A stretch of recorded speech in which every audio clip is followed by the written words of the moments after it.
Gold, trusted gold buyers. మీరు తాకట్టు పెట్టిన బంగారాన్ని విడిపించి ఈ రోజు ఉన్న మార్కెట్ ధరకు కొనబడను. ఓం ఐం హ్రీం శ్రీం త్రైలోక్యమోహన చక్ర స్వామింజై నమః. ఓం ఐం హ్రీం శ్రీం సర్వశాపరి పూరక చక్ర స్వామింజై నమః. ఓం ఐం హ్రీం శ్రీం సర్వ సౌభాగ్యదాయక చక్ర స్వామింజై నమో నమః. ఓం ఐం హ్రీం శ్రీం సర్వార్థ సాధక చక్ర స్వామింజై నమః. ఓం ఐం హ్రీం శ్రీం సర్వరక్షాకర చక్ర స్వామింజై నమః. ఓం ఐం హ్రీం శ్రీం బ్రహ్మానందమయ చక్ర స్వామింజై నమో నమః. సత్సంకల్ప సిద్ధిరస్తు, మనోవాంఛా ఫల సిద్ధిరస్తు, తథాస్తు.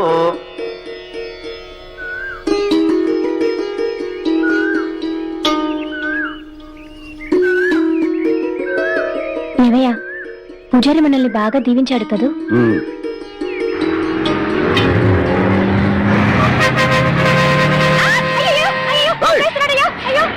సిటీ కొత్తగా వచ్చారా? ఎవరు మందే? వారు వారు వారు వారు భలే కనిపెట్టేశాడే. ఎలా కనిపెట్టావు బియ్యా? మీ మొఖాలు చూస్తేనే తెలుస్తుంది. ఎలవయ్యా పొద్దునే రోడ్డు కట్టంగా.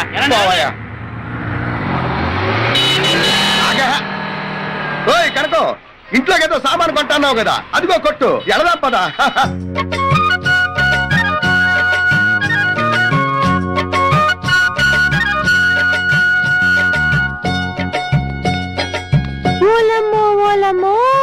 ఇంత పెద్ద కొట్ట మరి అనుకున్నావే, మన ఊరు ఎంకై కొట్టు అనుకున్నావే అండి. హైటెక్ సిటీ హైదరాబాద్ నగరం. ఎక్స్క్యూజ్ మీ, అయ్యి బాబాయ్, వాట్ డు యు వాంట్? ఏంటే ఎక్స్క్యూజ్ మీ అంటే ఏంటది? అంటే మీకు ఏం కావాలి అని.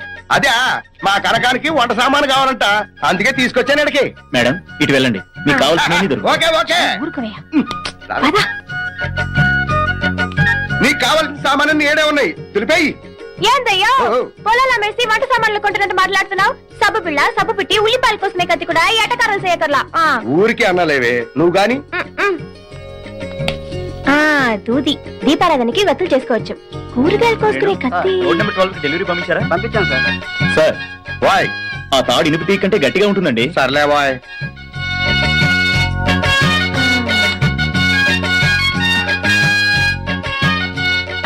తెగుద్ది కూరగాయలు తెగుతాయి. ఇదిగో వస్తున్నా వస్తున్నా. తిప్పి తిప్పి కొట్టినా 400 కూడా అవ్వలేదు. 400 అంటే నీకు బియ్యంలో రాళ్ళ కనపడుతున్నాయే. ఇక నుంచి సబ్బు బదులు కొబ్బరి పిస్త ఒళ్ళు రుద్దుకుని కూరగాయలు కత్తితో కాకుండా కోడవలతో కోసుకుంటాను గానీ ముందు టాక్సీ మాట్లాడవయ్యా. ఏమయ్యో వస్తావా? ఎక్కడికి సార్? చిలుకూరు. ఎక్కండి. పదండి పదండి.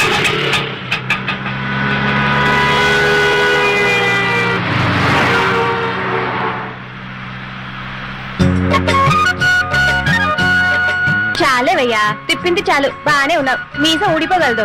నువ్వు ఒకదానివి.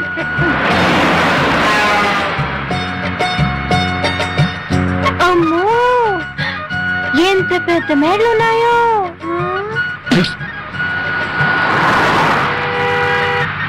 ఓ డ్రైవర్ బాబు, ఏ సార్? ఇవన్నీ బిల్డింగ్లా అట్ట బిల్డింగ్లా? బిల్డింగ్లే, కాంక్రీట్ బిల్డింగ్లు. కనుకవా బిల్డింగ్లు అంటే ఇవన్నీ. ఇదో డ్రైవర్ బాబు, కూతంత పాటలు పెట్టరాదో ఇనుకుందావా? కారులో టేప్ రికార్డర్ జరా ఖరాబ్ అయిందనా. రేడియో ఉంది. ఏదో ఉన్నదే పెట్టరాదు, కాసేపు కాలక్షేపం అవుద్ది. ఏవే కనుకోవా? ఆకాశవాణి హైదరాబాద్ కేంద్రం ఇప్పుడు శ్రోతలకు ఉన్న సినిమా పాటలు. ముందుగా మేజర్ చంద్రకాంత్ చిత్రంలోని పాట. అది శుభారంభమే. మా నాన్న ఎన్టీఆర్ పాట కదా.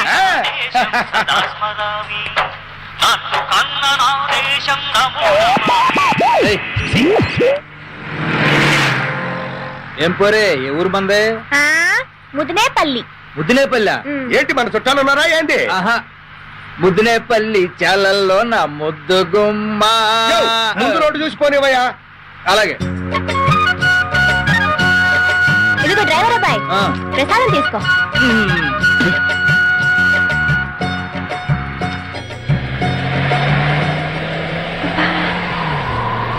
చాలేస్తుందయ్యా. అర్థం ఎత్తితే పోలా, ఎత్తేయి. ఇదేనా? ఇదిగో అబ్బాయి, డ్రైవర్ అబ్బాయి, నీ అద్దం కూడా పైకెత్తు, నాకు చాలేస్తుంది.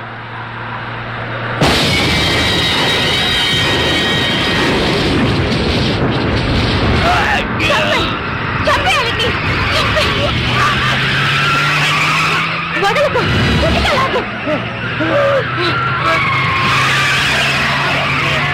చావండు.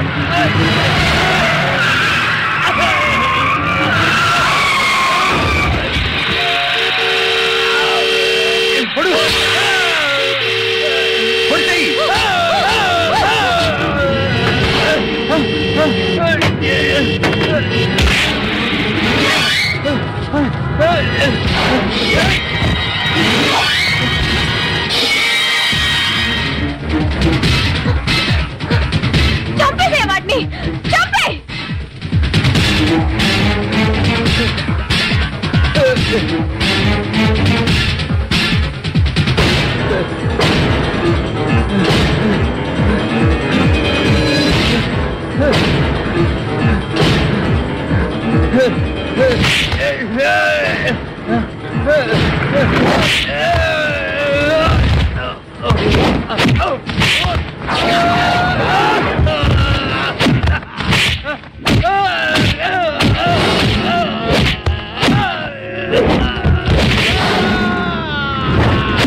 సార్ ఇతను రౌడీ షీటరా? కాదు, టాక్సీ డ్రైవర్. మరి ఎలా జరిగి ఉంటుందండి హత్య? అవన్నీ దర్యాప్తు చేస్తాం, చేసిన తర్వాత చెప్తాం. Thank you sir.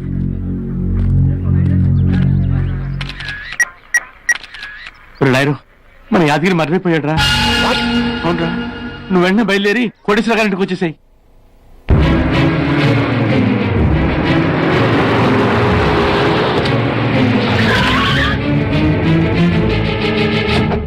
గండిపేట సమీపంలో ఓ టాక్సీ డ్రైవర్ దారుణంగా హత్యకు గురయ్యాడు. హతుడి పేరు యాదగిరి, మెదక్ జిల్లా సిద్దిపేట వాస్తవ్యుడని దర్యాప్తులో తేలింది.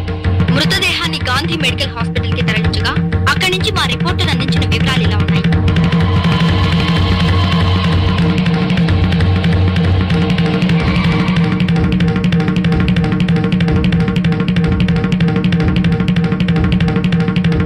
హత్యకు గల కారణాలు, హంతకుల వివరాలు ఇప్పుడే తెలిసాయి. హత్య చేసింది కృష్ణా జిల్లా ముదినేపల్లి వాస్తవ్యులైన వేణుగోపాలస్వామి, అతని భార్య అయిన కనక మహాలక్ష్మి. వాళ్ళు ఆ తర్వాత ప్రముఖ వ్యాపారవేత్త కోటేశ్వరరావు, ఆయనకి ఒక్కగానొక్క కొడుకైన ఆనంద్. అటు తర్వాత చంపబోయేది doctor Peddireddy Subbareddy, lawyer Umapathi, state club owner Bapineedu. ఆ దంపతుల చేతుల్లో కుక్క చావు చేస్తారని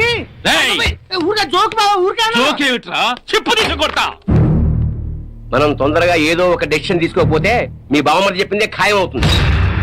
కోటేశ్వర గారు, నా సర్వీస్ లో ఎన్నో డెడ్ బాడీలు చూశాను కానీ ఇంత ఘోరంగా చంపడం ఎప్పుడు చూడలేదు సార్. నీగా వ్యంగ్యం అక్కర్లేదు, మనందరినీ అంతకన్నా వికృతంగా చంపుతారు.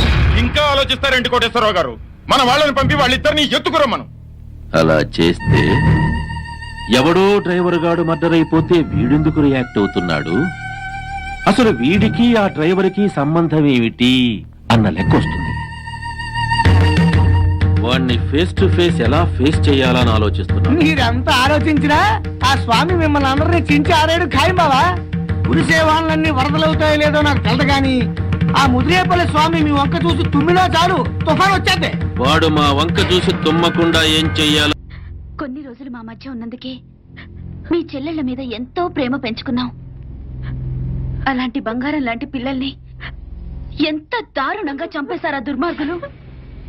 చావు బతుకుల్లో ఉన్న రోగి మా దగ్గరకు వచ్చినప్పుడు చివరి దాకా పోరాడి ఏ రకంగానైనా బతికించడానికి ప్రయత్నిస్తాం. అలాగే మనకి న్యాయం దొరకనప్పుడు ఏ మార్గంలోనైనా సరే చివరి దాకా మనం అందరం పోరాడాలి. అన్నా నువ్వు అను, వాళ్ళందరంతా చూస్తాం. ఆగండి, ఆగండి. ఇంకా మీరు మా చెల్లెళ్ళ మీద చూపిస్తున్న ఆదరాభిమానాలకి కృతజ్ఞుణ్ణి. మీ అందరి అండదండలు ఉంటే చాలు. ఆ దుర్మార్గుల్ని హతమార్చడానికి మీ బంగారు భవిష్యత్తు నాశనం చేసుకోవద్దు. వాళ్ళ సంగతి నేనే చూసుకుంటాను. మీరేం చేసినా మా అందరి సపోర్ట్ మీకు ఉంటుంది సార్.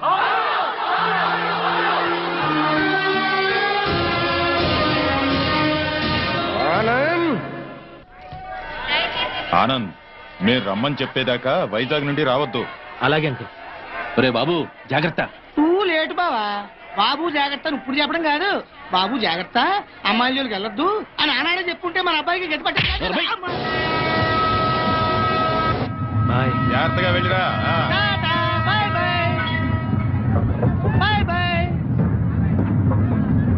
క్లబ్కి వెళ్దాం. అది కాదు బావా. బావా ఏంట్రా? సద్దాం హుస్సేన్ పారిపోయి ఎక్కడో బొక్కలో దాక్కున్నాడు. అయినా అమెరికా వాడు పట్టేశారు. నీ కొడుకు బతుకు అంతే ఆ స్వామి చేతిలో. నోరు తెరిస్తే కదా పీకుతున్నావు, ఇప్పుడేం పీక్కుంటా. పిలిచి మాట్లాడవేంట్రా పిచ్చి మీద. హలో, స్టేషన్ మాస్టర్ అండి? ఎస్. 3వ ప్లాట్ఫామ్ మీద నుంచి బయలుదేరిన విశాఖ ఎక్స్ప్రెస్ లో నక్సల్స్ బాంబు పెట్టారు సార్. వాట్? అవును sir. Hello Moulali, hello Moula Ali.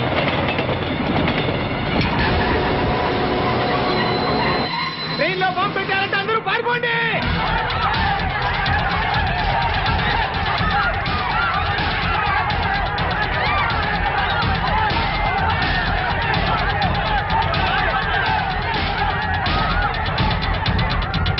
బాబు ఏమైంది? ట్రైన్లో బాంబు పెట్టారంటండి. బాంబా?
Come on, quick.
Raghu yes sir చూడు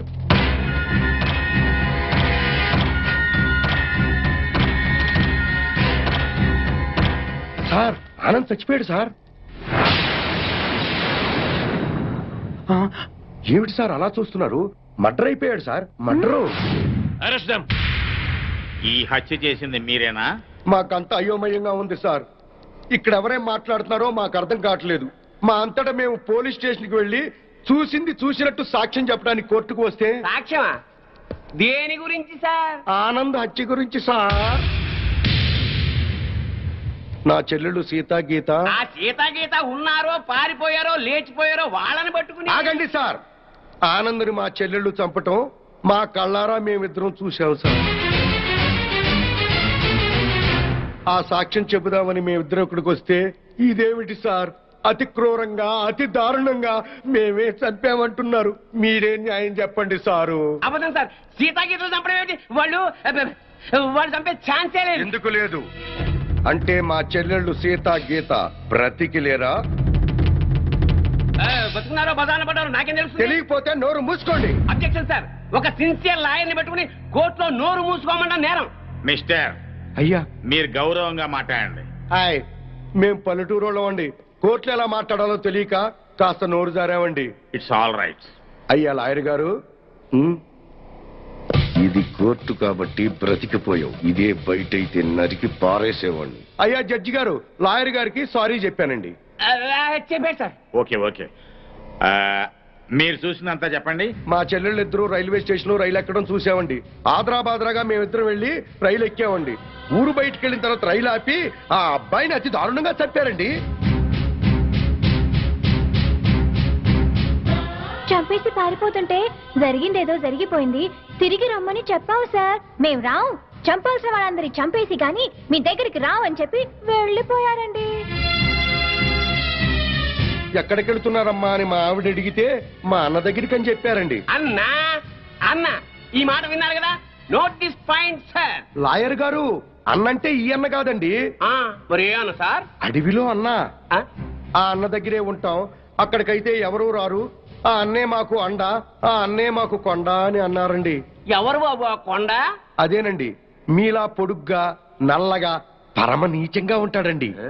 నల్లగా పొడుగ్గా నీచంగానా? ఎవరా పెద్ద మనిషి? వాడు పెద్ద మనిషి కాదండి, పెద్ద ఎదవ. వీరప్పను, మీసాల వీరప్పను. ఎలాగైనా మా అమ్మాయిల్ని పట్టుకోమని చెప్పండి సార్. మా చెల్లెలను పట్టుకుంటే వీరప్పని దొరుకుతాడు. వీరప్పని పట్టుకున్నా మా చెల్లెలు దొరుకుతారు. ఒక్క దెబ్బకి ముగ్గురు దొరుకుతారయ్యా. 3 రాష్ట్రాల సమస్య కూడా తీరిపోతుందయ్యా. మళ్ళీ ఇలాంటివన్నీ జరగకుండా ఉంటాయండి. వెంటనే అడవికి వెళ్ళి పట్టుకోమనండి సార్. కొద్దిగా మన ఇన్స్పెక్టర్ గారిని పోలీసుల్ని అడవికి పంపితే పని అయిపోతుందయ్యా. ఎవరి పని? మీ అందరి పని. ఈ కేసులో మేమే ప్రత్యక్ష సాక్షులం, నిందితురాళ్ల ఆచూకీ కూడా చెప్తాం అని చెప్తున్న ఈ స్వామి కనకమహాలక్ష్మి దంపతుల మాటల్ని పరిగణనలోకి తీసుకుని ఈ హత్యలో సీతా గీతలు చేశారనే అనుమానంతో పోలీస్ డిపార్ట్మెంట్ ని సత్యమంగళం అడవుల్లోకి వెళ్లి సీతా గీతలతో పాటు వీలైతే వీరప్పన్ని కూడా పట్టుకోవాల్సిందిగా ఆదేశాలు జారీ చేయటమైంది.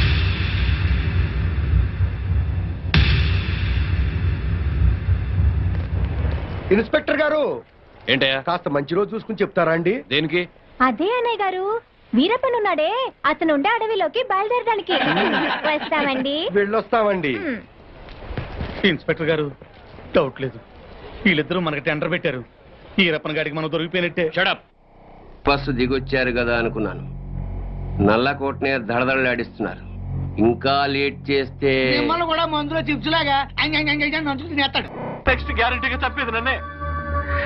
నీ మాట విని ఆ పోస్ట్ మార్టం రిపోర్ట్ తప్పుగా రాసిచ్చి నా ప్రాణం మీదకి తెచ్చుకున్నాను రా. వినపడుతుందా? ఇప్పుడు నేను కాపాడవలసిన బాధ్యత కూడా నీ మీద ఉన్నవరే ఉమాపతి. నన్ను కాపాడరా.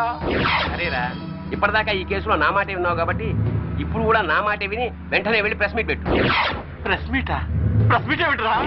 ఎస్, నేనిచ్చిన పోస్ట్ మార్టం రిపోర్ట్ కరెక్ట్ అయింది కాదు, మిస్టేకన్ ఐడెంటిటీ అని చెప్పి చెప్తే మన వాళ్ళని మర్డర్ చేసిన కేసులని ఆ మొగుడు పెళ్ళాల మీదకి రావాలంటే చనిపోయింది సీతా గీతలను రుజువు చేస్తే చాలరా, వెంటనే మన లోపల. మిస్టేకెన్ ఐడెంటిటీ మూలంగా పోస్ట్ మార్టం రిపోర్ట్ విషయంలో పెద్ద పొరపాటే జరిగిపోయింది. నర్సాపూర్ ఫారెస్ట్ లో హత్యగాయింపబడింది 35 సంవత్సరాలున్న ఆడవాడు కాదు, 17-18 సంవత్సరాలున్న ఆడపిల్లలు. అయితే చనిపోయింది మెడిసిన్ స్టూడెంట్ సీతాగీతలు అయి ఉంటారా సార్? 100%, 100కి 100 చనిపోయింది సీతా గీతలే. No doubt about it. నా వలన జరిగిన ఈ పొరపాటును క్షమించమని ప్రజలు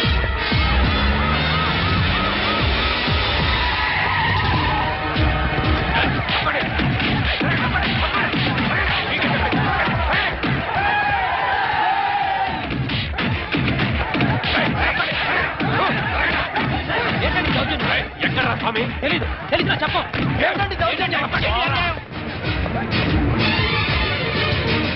ఎక్కడే నీ మొగుడు? తెలీదు. ఇన్స్పెక్టర్ నోర్మై, పోలీసులతో కోర్టుతో ఆడుకుంది చాలు. ప్రెస్ మీట్ లో డాక్టర్ అంతా చెప్పాడు. మర్యాదగా స్వామిని అప్పగించారా? సరే సరే, లేకపోతే మీ ప్రాణాలు తప్ప అన్ని పోతాయి. బ్రహ్మాండంగా ఉందా నీ ఐడియా? పోలీసులు ఈ పాటికి ఆ స్వామి గారిని అరెస్ట్ చేసి బొక్కలో వేసి ఎరగుమ్ముతుంటారనుకో. మరేంటనుకున్నావు, మనది క్రిమినల్ బ్రెయిన్.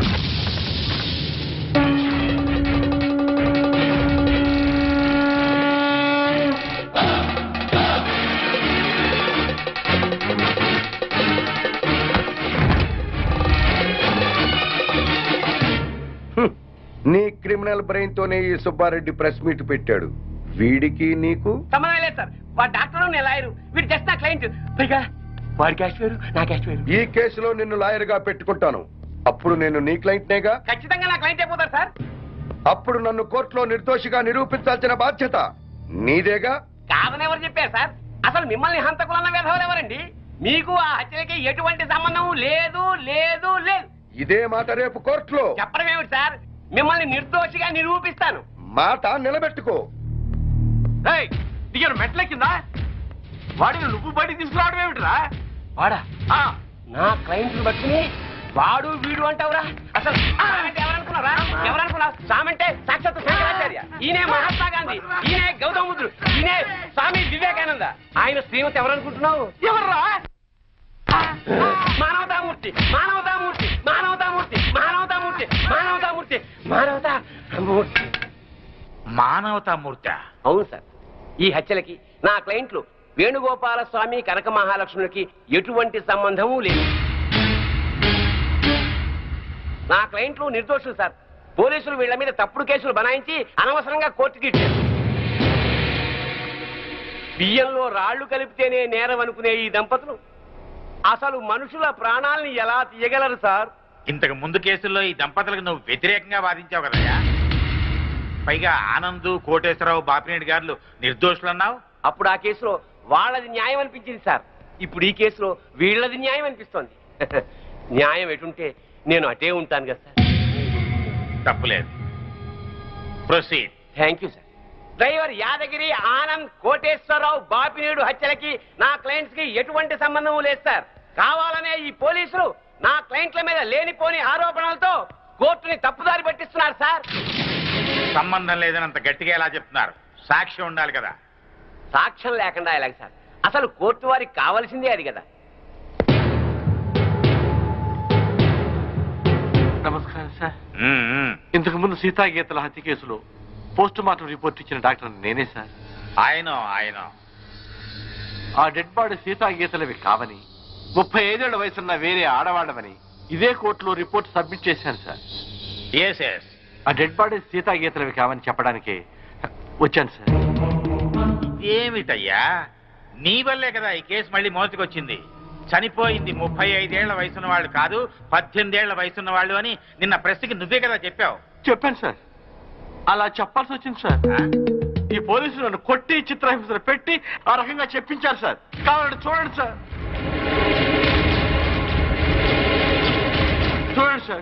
చూడండి సార్ ఎలా కొట్టారో చూడండి సార్. సార్ ఆయన చెప్పేదంతా అబద్ధం సార్. మాకేం తెలీదు. కొట్టామని ఎప్పుడైనా ఒప్పుకున్నారా మీరు?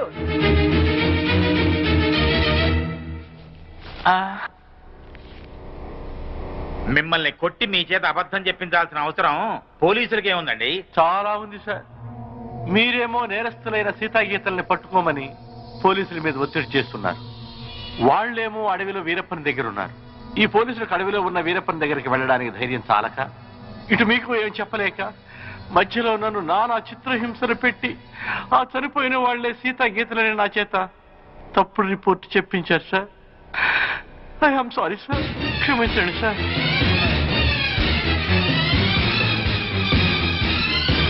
ఒక బాధ్యత గల ప్రభుత్వ డాక్టర్గా అప్పుడు ఇప్పుడు ఒకే మాట నిలబడుతున్నాను సార్. కోర్టు ముందు ప్రవేశపెట్టిన డాక్టర్ గారి సాక్ష్యాన్ని పరిగణనలోకి తీసుకుని కోర్టుని తప్పుదారి పట్టించిన ఈ ఇన్స్పెక్టర్ మీద, ఎస్ఐ మీద చర్యలు తీసుకుంటూ అమాయకులైన నా క్లయింట్లకి న్యాయం జరిపించవలసిందిగా కోర్టు వారిని సవినయంగా కోరుకుంటుంది.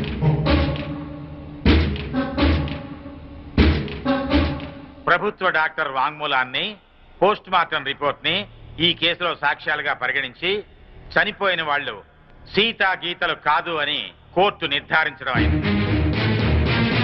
డ్యూటీని సక్రమంగా చేయని పోలీసుల్ని గట్టిగా మందలిస్తూ అడవిలో ఉన్న సీతా గీతల్ని వెంటనే పట్టుకోవాల్సిందిగా పోలీస్ డిపార్ట్మెంట్ ని ఆదేశించడం అయింది. ఈ కేసులో స్వామి కనకమహాలక్ష్మి నిర్దోషులు అని తీర్పు చెప్పడం అయింది.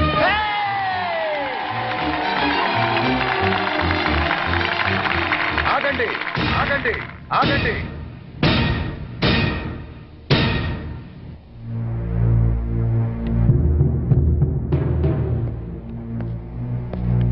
సార్, ఈ కేసులో నేను నా భార్య నిర్దోషులమేగా? జడ్జిమెంట్ ఇచ్చా కదా. ఇప్పటి వరకు జరిగిన హత్యలకు మాకు ఎటువంటి సంబంధము లేదు కదా సార్? అదే కదా నేను తేల్చింది.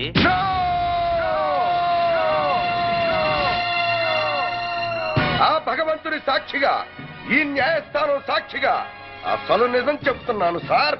ఈ హత్యలన్నీ నేనే చేశాను.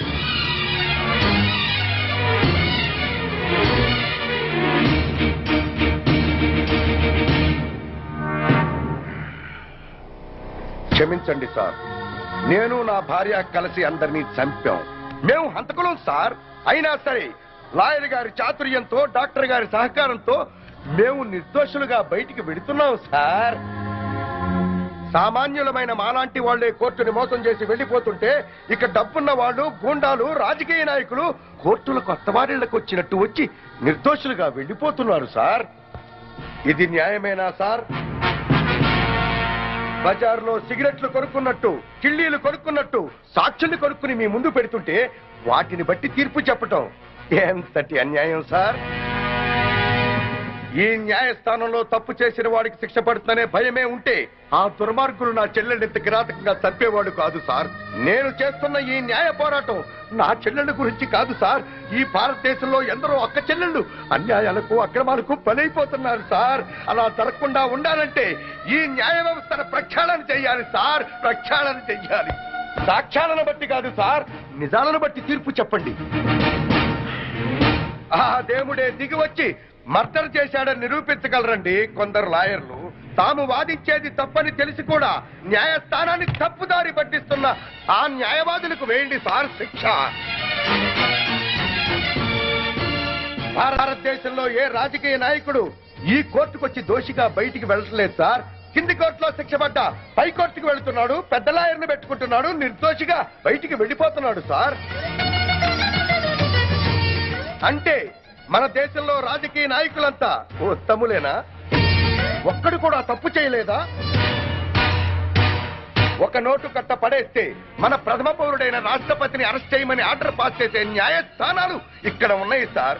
ఇక సామాన్యుడి పరిస్థితి ఏమిటి సార్?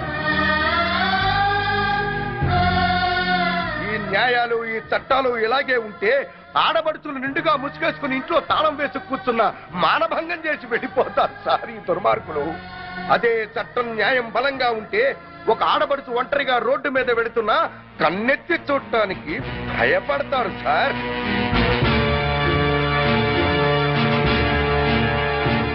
మీ ఐపీసీలో అచ్చు తప్పులు కాదు సార్, కొన్ని అచ్చంగా మాత్రమే ఉన్నాయి. చిన్న పిల్లలు చదివే పాఠ్య పుస్తకాల్లో అచ్చు తప్పులు ఉంటే అదేదో పెద్ద తప్పుగా భావించి వెంటనే వాటిని సరిచేస్తున్నారే.